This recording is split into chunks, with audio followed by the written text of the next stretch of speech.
Hello అండి, నమస్తే, అస్సలాముఅలైకుం. So birthday ఎలా సెలబ్రేట్ చేసుకున్న వీడియో అయితే పోస్ట్ చేశాను. ఎవరైతే చూడలేదో తప్పకుండా చూసేయండి. అండ్ ఇది వచ్చేసి ఆ రోజు స్పెషల్స్ అండి. సో ఆ రోజు అయితే మా హస్బెండ్ నాకు రెస్ట్ ఇచ్చేసి అండ్ ఆయన అయితే ట్రీట్ అయితే ఇచ్చేశారు. So chicken biryani and garlic butter non, అలాగే పన్నీర్ బటర్ మసాలా మాట ఆయన ఆర్డర్ చేసింది. చాలా ఎమ్మీగా ఉన్నాయి అన్నీ కూడా. సో ఈ డ్రెస్ వచ్చేసి మా మమ్మీ పర్చేస్ చేశారు ఆన్లైన్లో. సో మీషోలో అయితే చాలా బాగుంది, క్లాత్ కూడా బాగుంది అండ్ వర్క్ కూడా మంచిగా వచ్చింది. సో నేను తీసుకున్న ప్రైస్కి అయితే చాలా రీజనబుల్గా ఉంది.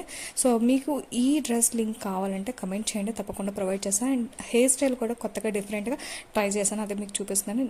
అండ్ ఆ రోజు ఈవినింగ్ వచ్చేసి మేము ఐస్ క్రీమ్ పార్లర్కి వెళ్ళాము ఐస్ క్రీమ్ తినడానికి. సో ఇక్కడ ఐస్ క్రీమ్ అయితే సెకండ్ టైం తింటున్నాం, చాలా ఎమ్మీగా ఉంటుంది ఇది కూడా. సో వాడి చేతులు వాడే తింటాడంట, సో నేను పెట్టొద్దంట, అందుకనేసి వదిలేశాను. సో క్యూట్గా తింటున్నాడు కదండి. అంతేనండి వీడియో కనుక నచ్చితే ప్లీజ్ సబ్స్క్రైబ్ మై ఛానల్. బాబాయ్.